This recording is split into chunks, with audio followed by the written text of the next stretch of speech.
DJ PK. It's time to welcome in Steve Cleveland, former BYU basketball coach. Steve, good morning.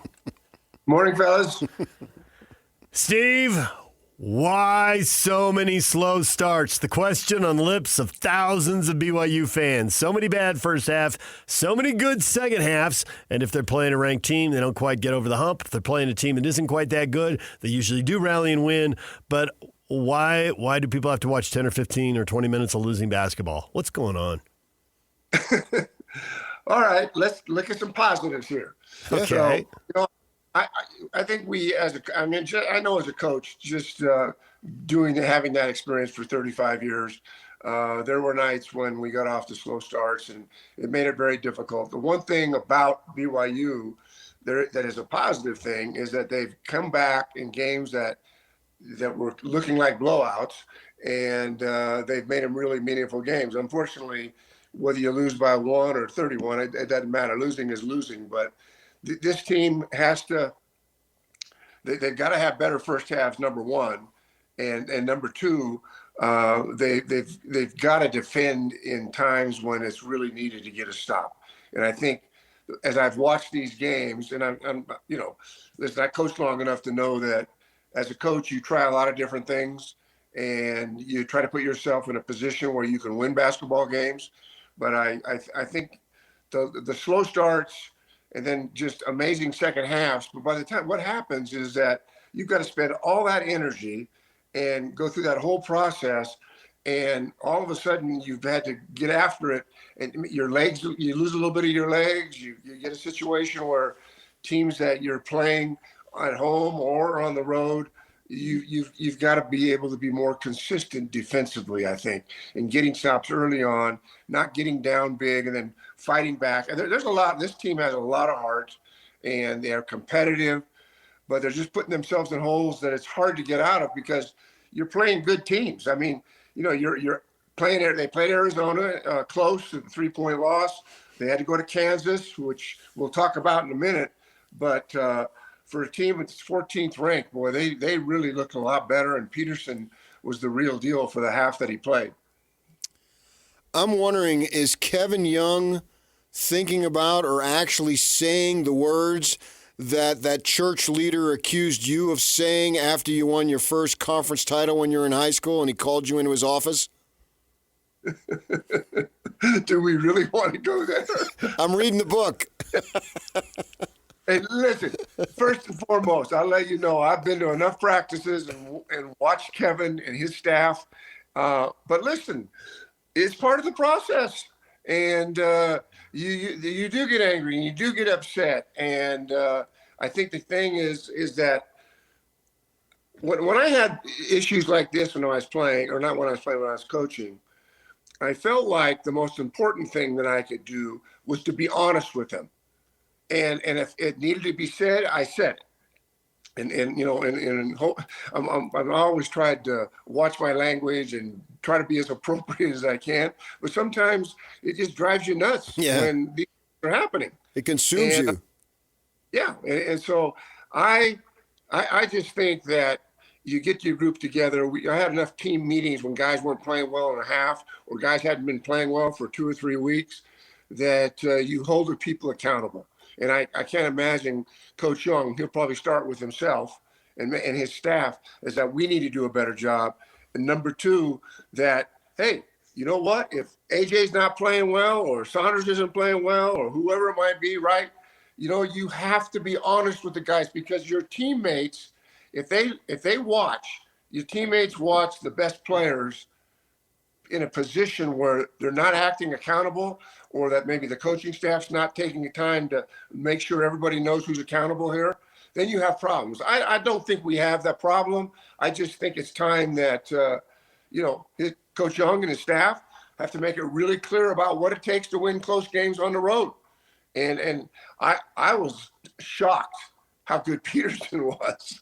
And I'd seen him play a little bit, but he's been hurt so much, it's hard to see him play. And but those were deep threes. And I mean, his stroke was so good and so confident. And the fact that he didn't even play in the second half, has to upset a coaching staff and a team that says he didn't even play the last 20 minutes. And that is something that I would bring the attention. And listen, Coach Young and his staff are outstanding, and I'm absolutely certain they made it very clear that we got to be better in the beginning, and we got to be definitely better at the end. I'm curious how you see these poor starts. Is it some type of scheme thing they're not ready for? I don't think it's that, but I've wondered. To me, I think it's more an energy and focus problem, and it seems like when they get down, they really get locked in and really go. I don't know why they don't get locked in earlier. How do you see it? I think there are two things. The coaching staff has a responsibility and a role there. They know that, and I'm sure they've talked about it. I think the other thing is, where is the leadership on this team coming from? And you hear all the naysayers out there, and I don't listen to that junk. But I think right now it's maybe time for a players' meeting.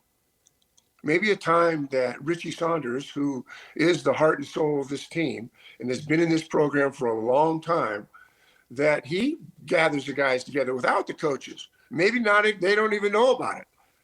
I mean, I did that as a player. I remember as a coach, there were times when the leadership of that team, all of a sudden they're having their own private meeting. And it's not about pointing fingers. It's about we got to be more accountable to each other. And I don't think this is about AJ. In fact, AJ's a young player. He's doing what he needs to be doing. He had a challenging time against Arizona. He wasn't able to hit the three. I think he was 1 for 8. And, but he came back, had 17, 1 and 2, but he only having 1 rebound. And so, but it can't be just about AJ.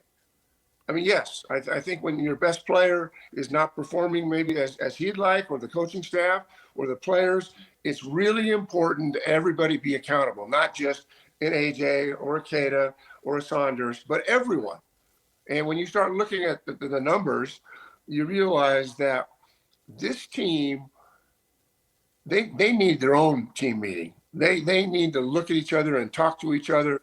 And the really good teams that I coached, they were leader-led teams, and that's when you turn a corner here, and I believe that's what they will do. And I think anytime you go through a time where you lose a couple of games, and hey, it's tough. I mean, I had no idea how good some of these teams were, and I think you're looking at. I think they have 6 ranked teams right now in the Big 12, and you're playing Oklahoma State. But I went through, just looking at the numbers and looking at Oklahoma State and remembering the tradition of Oklahoma State, and you can't look past anybody. And it's got to happen right from the beginning, because the last thing you want to do is go on a road and then all of a sudden get down 10 or 15, and it's just hard to overcome that in the second half when you're on the road. Yes, you can do it at home, but much harder to do it on the road. I'm wondering if there's any type of strategic moves they can make. And we were discussing, Wright being able to get into the paint so easily, but being smaller, but he's a good shooter too, so he's having a hard time finishing. Maybe move him off the ball a little bit more, put the ball in Saunders' hands, and see, particularly obviously in the first half, and maybe generate some more offense there and free up Wright to take some jump shots instead of trying to score and direct the offense, because that's a heavy load on somebody to carry.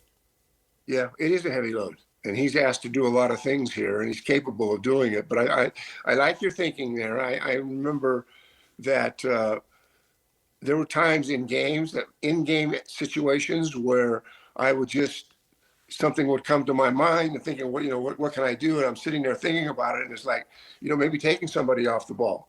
I mean, listen, you can't look at anyone. Wright has been amazing. Yeah. And what he's done for this team.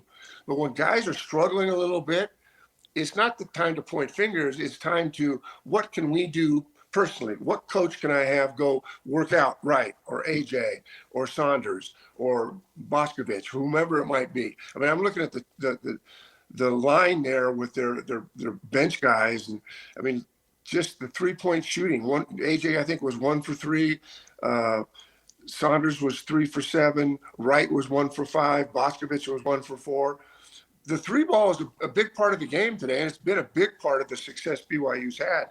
And then when you look at the Kansas game, and you got 90 to 82, but it starts with Peterson going off and making everything he shoots. But then you go back and take a look, and Richie goes 33, 10, and 2, and AJ 17, 1 and 2. But you're three guys that are there and being asked to do it, but there hasn't been a lot of help. There's just not much coming off the bench. Guys get in foul trouble. Maybe guy needs a break. And so they're going to need to develop their bench. And they're going to need to work with their bench and continue to do those kinds of things, which I know this staff is going to do. But I know as a coach, and for those that are listening that aren't coaches or watching as a fan, that you do have to do different things. And you have to maybe take a guy out of a rotation on a particular game and have him come off the bench to kind of get some confidence. These are really good coaches. I remember being a coach and trying to navigate through getting my guys to get their confidence back. But I like the idea of Richie Saunders, especially bringing his mates together in where coaches aren't involved, where managers aren't involved, and is talk through those things. That can be so therapeutic, and it can be so good for a team. You're not going to be having team meetings, every 2 or 3 days, but make them meaningful. If it's appropriate, I always like to see my guys just, Coach, we're going to be about a half hour late. We have some things we need to talk about. And if it's Richie and if it's AJ, whoever it might be, but you're looking at guys that have had a lot of success, that can really increase the confidence of this team and get them believing and playing the way that they want to play and the way the coaches want them to play. This won't help this year's team, but do you think for next year's schedule, the schedule year 2 was much tougher than schedule year 1, but there weren't true road games. There were a lot of neutral site games. Now, I know you got to get somebody else to agree to it, so I don't know if you try to find someone in the Big Ten, maybe Izzo would do it. He seems to get a home and home so you can really feel what it's like to go on the road. Maybe go to Utah State or New Mexico or San Diego State, places that traditionally love to boo BYU, get a hostile environment there, because these guys didn't really play true road games until they got to conference. Now, they did win the first 2 against K-State and Utah, but is that something they should look at going forward? Real road games in November and December, where possible. Well, I think when I was putting my schedule together, we did initially early on, depending on the team, and if it was a senior laden team, and we wouldn't do as much of this, but I always try to get 2 or 3 or 4 games in that first 11 where I could play younger players, where I could put myself in a position where I could play more players and watch and see what kind of development there was. But when you get to the second part of the early preseason, I always felt it was good to do it. And they played. I'm trying to think their schedule. I know they played UConn. What? Just you guys. Clemson, Villanova. What's that schedule? Wisconsin, Miami, Dayton. I mean, they played some teams where you're thinking, okay, this is a pretty good team, but they're mostly neutral court games. I think they played 5 neutral court games. Yeah, maybe 6. And they're, I think if you're thinking as a coach, it makes things more equal. You're not playing at a home court advantage. You're playing somewhere where you have a better chance to win a neutral site game than you might on a road. Yeah. I'm talking they're playing good teams and good talent. So I'll just tell you kind of what I did. And I mean, I felt like I needed 3 or 4 games to get guys an opportunity, especially younger players new to the program. But this team right now is not a young team anymore. I mean, they've played a number of games. And I think I'll go back to the accountability of the players. And where's that leadership? I got to believe Richie is where that heart and soul of that team is. Wright is a leader. He, and I don't know anything about his personality, so I can't speak to that. I'm not at practices right now. But when you're asking me to think about guys that can have an impact on winning day in and day out, certainly Richie and AJ and Wright are the guys that you look to. But who on that staff, like Davis the other night against Arizona, had 15. That's a good number for him. I'm looking at BYU against Kansas. AJ had 17, Caden 9, Davis 2, Saunders 1 off, 6 for 14 3-pointers. Right, the same guys, but there's not a lot of help off that first line of players. And so maybe we're spending time as coaches with individual players, helping them with the 3-ball, helping them with free throws, whatever the needs are. There's some special attention that goes to guys that maybe aren't where they need to be. And this is no time where we're berating players and doing those kinds. I'm not suggesting that at all. What I'm suggesting is I remember I got more done one-on-one with a young man that it was struggling, and it was no outside influence besides me. And then what you do is with your assistant coaches, I tell them what I've done and what I'm doing, and let them reinforce that down the road where players feel like, oh, I'm part of this. Coach is taking special time. Hey, listen, when a head coach takes a player, and you can take any of these players here, but let's say that it's not AJ and it's not Saunders and it's not Wright. But look at a guy like Davis who goes 5 for 8 from the 3-point line against Arizona. Then you come back down here again, and he's 1 for 6 from the field goals, 2, 2, and 1. Well, that happens when guys play a little more time, or they're up here or down there.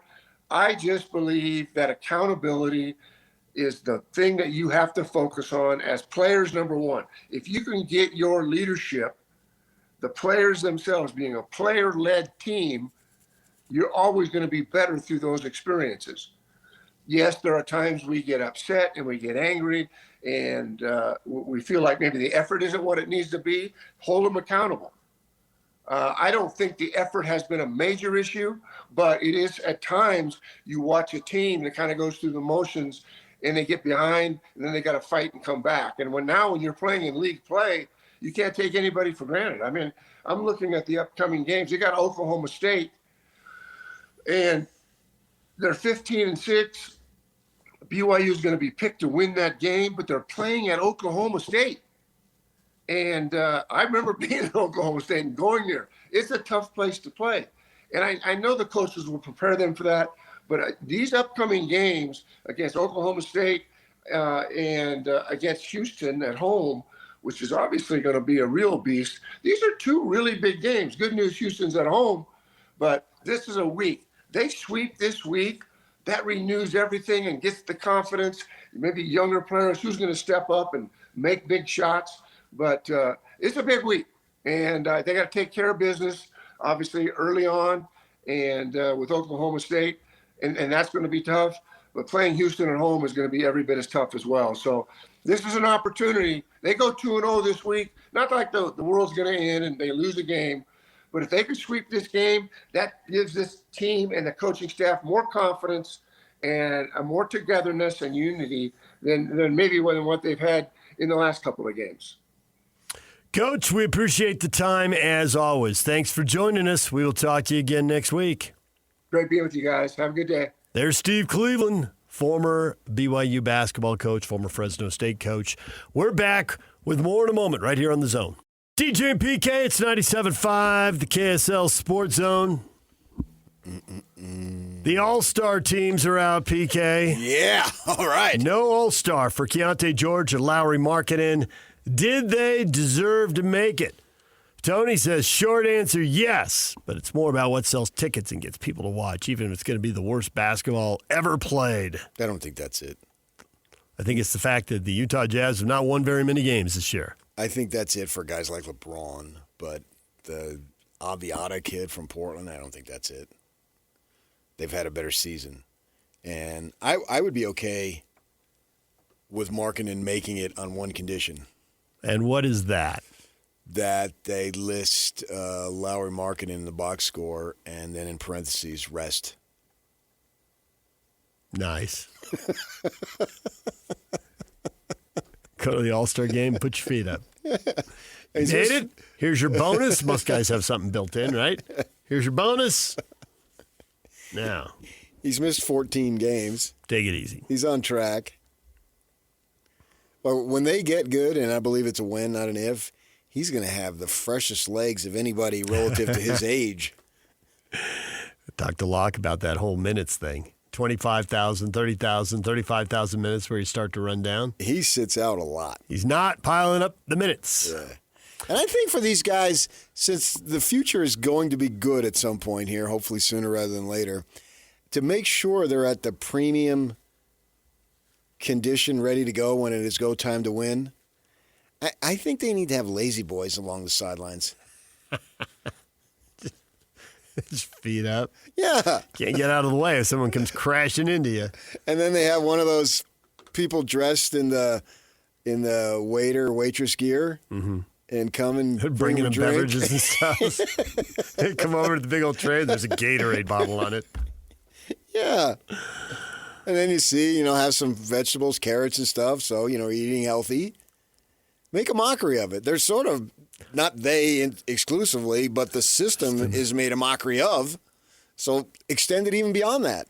Thomas is with you. He says, honestly, Lauri's has missed too many games, and now they're taking turns playing and, quote, resting. So Thomas isn't upset by the lack of all-star berths at all. I think the most important thing is that you can argue strongly that both of these guys, when they play, are all-star caliber. And that bodes well for the franchise. I mean, Jamal Murray didn't make it until this year. You took the words right out of my mouth. I was going to say he's been all-star caliber for a long time, including when he was clutch when they won a championship. Right. And for whatever reason, didn't pick him till this year. But be all-star caliber. That's the most important thing. Yeah. Whether somebody votes you or there's a popularity contest, didn't Yao Ming was dominating every year? Because everybody in China voted, he's in. Yeah. Right, and he was a fine player. Fortunately, he was a really good player when he was healthy. He had some health issues, but when he was healthy, so it didn't make a big mockery of it. But it was comical to see how many votes he got. Right, right, and they're voting for one of their own, so be it. But I think the most important thing is that they're having outstanding seasons. Marketing, you can argue, is having the best season. He's just, the situation is never going to allow him to be anything close to an Iron Man. Because they're going to sit him as much as because he gets in the way of losing. I do think because you and I have talked about this both on the air and off the air. I think the interesting thing will be. I mean, I don't think he's missed all these games these last 4 years because he's injury prone and been hurt. I think it's clearly been engineered, and yet at the same time, he's never played a full season. So will his body hold up? And we've seen a lot of bigger guys have injuries. Will his body hold up to the pounding? And it'll be interesting when they're trying to win what they consider a full season because even on winning teams, guys still get rested. So I don't think they're ever going to ask him to play 82 games. I don't know if they're going to ask him to play 75. Well, the most he ever played was his rookie year, 68. Right. He's never been a 70-game guy. I mean, last year was an absolute joke, 47. Yeah. Where's he going to end up this year? Closer to 47 than 66 or 68. Well, playing 36, that would mean 11 away. And what have they got, 30 games to go? Or 32 games? Yeah. They're right at the 50 right. mark. Yeah. So I'm assuming he plays half of them. So how many has he played already? He's played 36. Okay. So he gets to 52. So he's missed 14 because they're right at the 50 mark. Yeah. Yes. All right. Well, we'll see. It will be interesting to see if his body really does hold up and what they consider full-time as far as, limiting minutes in a game. Certainly it holds up in the international competition. Yeah. Now, it's not the NBA, Right. and it's not all this travel, and it's not a slew of games for a long period You tend of time. to go somewhere and then play in that city for Yeah. these international tournaments. Right, and there's a bunch of games, but it's compacted. And they're 40-minute games, not 48. An NBA season is forever. But they're going to need him. Yeah. He's going to have to stop with these in the 60s. You're going to have to get in the 70s. For him to do what he's capable of doing, which is that play at an extremely high level, and for the team to get where it wants to go, he's going to have to play. And it's just going to have to. And no more of this sickness and illness and rest. And a lot of it is the situation. But my feeling is, maybe it's just more of a feeling because I don't really have much of a track record to go on, is that he's going to play in the 70s. I hope so. And Because in today's world, that's about all you can ask. 75 is the new 82. I would say 70. Yeah. And I just called up his thing, his career, and was 1920. So he goes 68 his first season, which is 17-18. And then it drops down to 51, 50, 26. So the 51 was there was a significant injury there.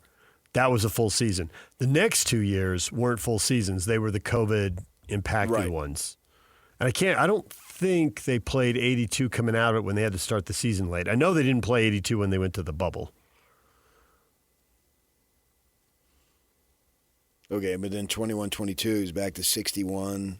Yes. First season here, 66. Second season, 55. Third season, 47. I know. Those are full seasons. Yep.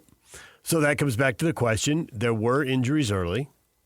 Will there be an injury when they try to play him full time? Or is this sitting him on purpose, protected him from that because his body gets more rest because they're just naturally like, oh, we might win tonight? I don't know. What makes him so different from the other guys when they were playing 82? I mean, some of the other big guys do break down. I mean, some big guys do, some don't. But I mean, he's big in height. I know. He's not as thick as, say, Embiid. He's Embiid's not demanding the ball in the low post. Embiid and Zion are carrying more weight. And that's more force on the joints with every, trip up and down the court. And he's essentially a perimeter player. They put him inside a little more, but playing inside even now doesn't mean what it used to mean. There aren't as many bodies. And George, you'd have to think at some point the answer is going to be yes. Right now, the answer is going to be yes. He will be on an all-star team. Now, I can hear all the cynics. Sure, in 5 years, he'll be on the Eastern Conference all-star team. They're the cynics. But I'm not going to go down that road.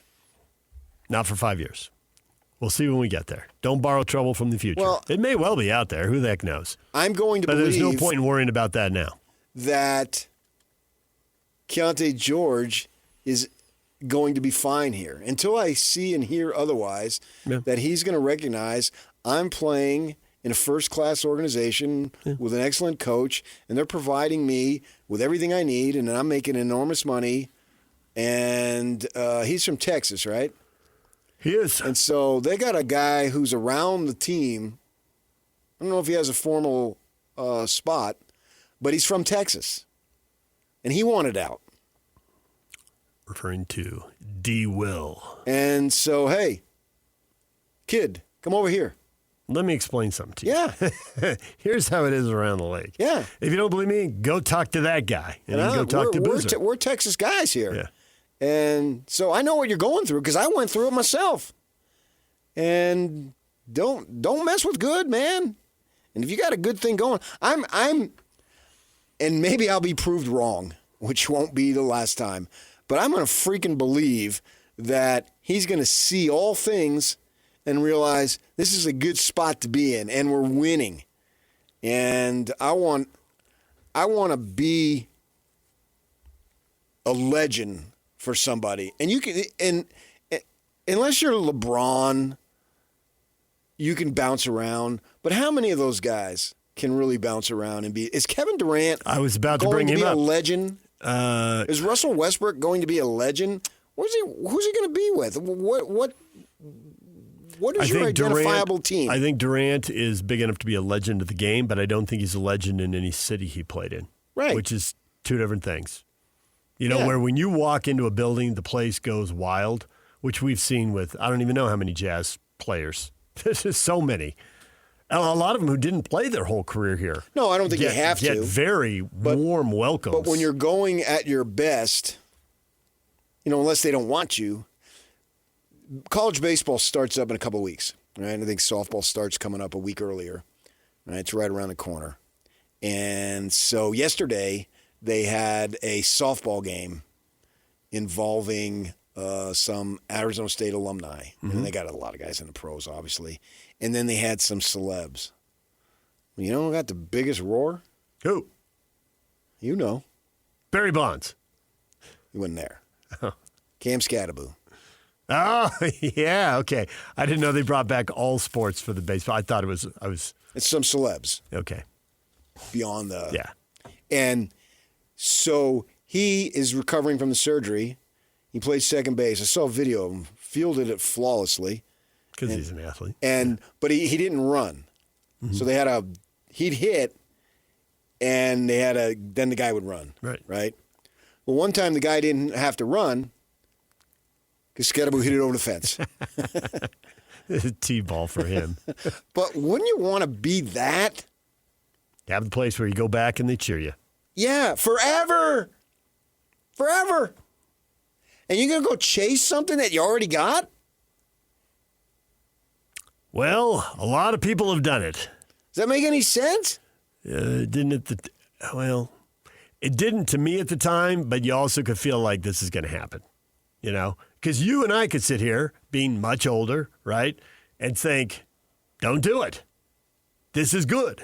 And yet, multiple players. But I believe in the sophistication of today's athlete. There's no doubt about it. And I think that, and I've had a couple people say this to me too, they're not only more sophisticated from a business sense, they're more emotionally sophisticated than we were at that age. And I believe it. They're forced to grow up. The professional system gets them for sure somewhere around 12, 14, certainly by 16. But depending on who you are and how you develop, it gets you before that. So there's just a certain amount of savvy. You've been around it and been through it, and you've changed teams, and you've played for different people, and you've had to make friends with new guys on the team who you didn't know when you walked into the gym because you're changing AAU teams and you're going to international tournaments. Yeah, it's a different deal.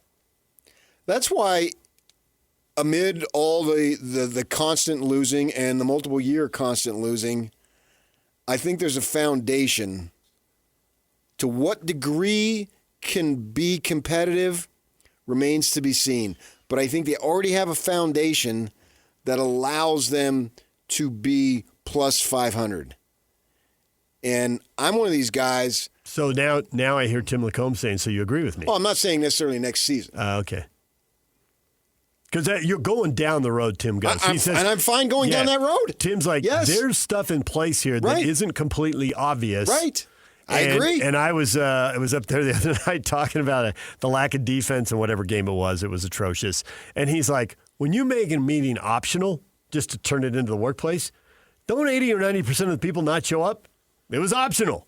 He says, well, they're trying to lose, and defense becomes optional. You think guys are really going to lay it on the line? Now, they have a couple of dreadful performances, and the coaches make a bigger issue of it. And we see Bryce Sensabaugh, who is not the best defender on the team and is not the second best defender, is not the third best, but he gave up his body and got run over and took a charge.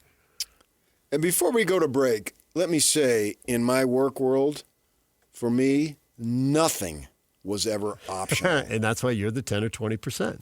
Nothing. But have you ever been to meetings that you went to, even though it wasn't convenient? And don't lie, because I know the answer to this question. And then you look up and you're like, wait, so-and-so isn't here. Yeah, so-and-so isn't there. We had a Teams meeting and some of us had already known, I'd already known, to tell us about Hans leaving. You and I were on the call. Do you know anybody who wasn't, Yak? Yeah, certain. I'm just saying. Hey, yeah, I'm just saying. Yeah. Sniggledorf. Quote unquote, our leader. Oh, now it's quote unquote. Okay. Yeah, it is quote unquote. Depends on what's useful in the moment, Yak. You and me, we were there. We were there. Yeah. Bright and early. No, I'm not going to lie. I did think we were getting punked originally, but that's a story for another day. What do you mean we're getting punked? They're like, hey, Hans Olsen is leaving. I thought it was just a punchline to kind of open the meeting. Did? Oh. I'm not going to lie. You were waiting for the joke? Yeah. Oh, wait, they're serious. And nobody's actually laughing. Oh, wait. Anyways. Now, he didn't need to be there because I already told him. Well, you should have told me. Come on now. Well, I was told not to tell. So I'm going to tell one person. But this dude's a steel trap. Fair enough. That's a good point. I trust him with my life when it comes to that. No, I agree with you on that. Thanks to my grandmother for teaching me a lesson when I was 4. DJ and PK, it's 97.5, the KSL Sports Zone. You've been listening to The Zone for decades. Yes! But now you can watch the guys break down your favorite teams. Some viewers may find the following video disturbing. Viewer discretion is advised. Catch the video stream of DJ and PK, Jake and Ben, Hanson Scotty, and JJ and Alex right now at KSLSports.com or by searching KSL Sports on YouTube. Utah's best sports radio is on air, online, and on the KSL Sports app. This is 97.5, the KSL Sports Zone. And now, your Rocky Mountain Chevy dealer's strong play of the weekend. Tony can move it in both directions. Not much curve in that one. Hey!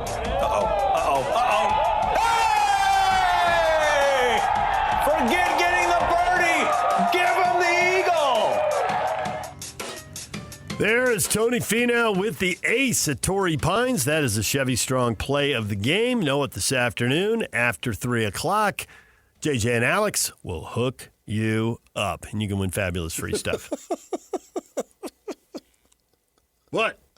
The way you said, hook you up. I was thinking of something else.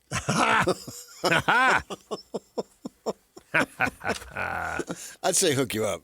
Hook you up. You're always saying, punch it up. Let's go. Let's I know. But give some energy. The way you said it. You put a question up on Facebook, PK. How did Egor Dёmim turn into a great shooter once he left BYU and got to the NBA? Yeah, he was 0 for 4 last night, but the whole team sucked. But yeah, man, he's having a great rookie season. It's not just the overall numbers. You got to like the way they're trending. He shoots the ball better every month. The 2-point percentage is really kind of on the low side, but then when you look, it's like, okay, it's getting better. I wouldn't expect him to have problems finishing at the rim or finishing in the paint. He threw down a big dunk the other night. It was unfortunate that the Cougars had to be out of town. The Kevin Young and all the guys couldn't get up to see him. Yeah. And just, it's so crazy, man, because you don't really know for sure. You spend all this time researching, studying, doing everything possible to get in the position to make the best draft pick when it's your turn, and then you're not sure. Right? You're never sure. And that was somewhat of a controversial pick, although, again, Travis Hansen talked to him before the draft. He's going top 10. You sure? He's going top 10. Well, he went 8. And he went top 10. Yeah, and he's lived up to that. For the season, he's shooting 39.5% from 3, which is really good.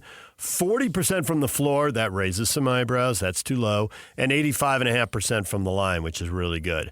But then when you dig a little deeper and say, okay, how's he adapting to the league and getting better? Well, in the month of January, 44% from the floor, 47 from 3, and 82 from the line.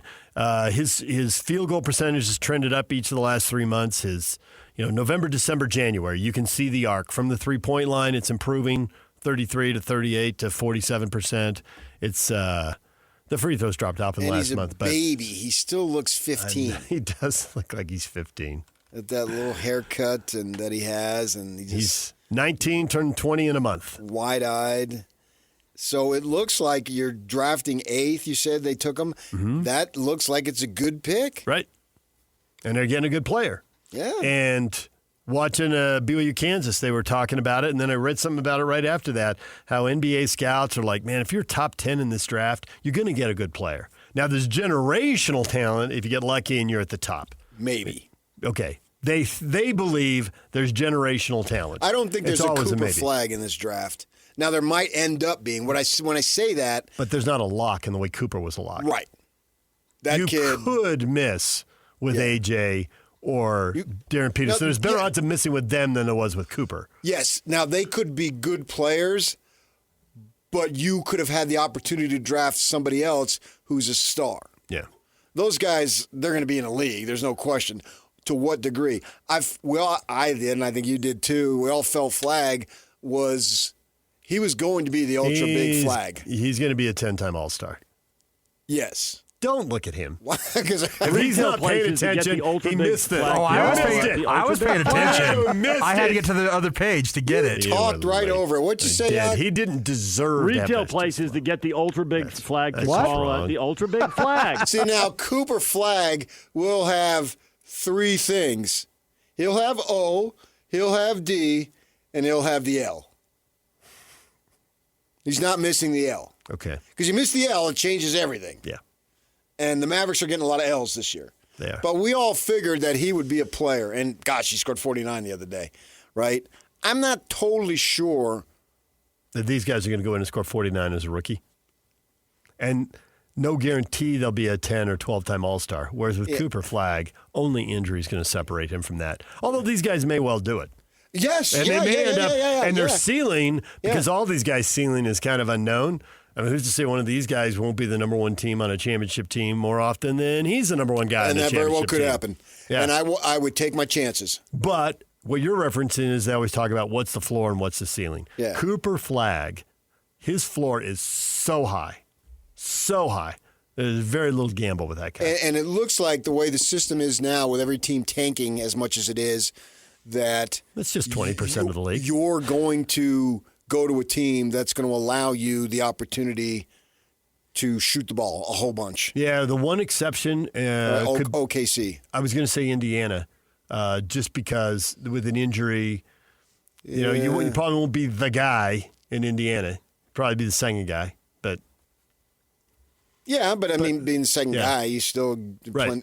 There'll still be plenty of minutes, plenty of shots. You won't be saying there's a lot of shooters, not enough shots to go around. You're right about Oklahoma City. If they were to get a high pick, and they've got multiple things working here this year, and then multiple things working next year. Not with the Jazz next year, but they've got all these picks and pick swaps out. So who knows? And the Hawks have the Pelicans, but I still think if he went there, if AJ or Peterson go there, they're going to get plenty of opportunity. This Johnson kid's emerging over there for the Hawks, but there's still opportunities there. So you can get in a situation like Donovan Mitchell where he had the ball and he was shooting right from the start and allowed him, because if you're going to a great team, you may get bogged down by that. But I don't think that's going to be the case for the next several years with all these teams tanking and being so pathetically poor, which the system demands that they do. And even though I'm not as sure about Flagg, I'm as sure as we were with Flagg, I want the opportunity to find out. I want the Jazz to have the opportunity to find out. Yeah. Yes. Well, that's for a night in May, and we'll wait for the draft lottery. Still 3 months away. DJ and PK, when we come back, the Cougars. Why so many bad first halves? The second half rallies are great, but do they have to be in that big a hole at halftime? We'll get to that next. Stay with us.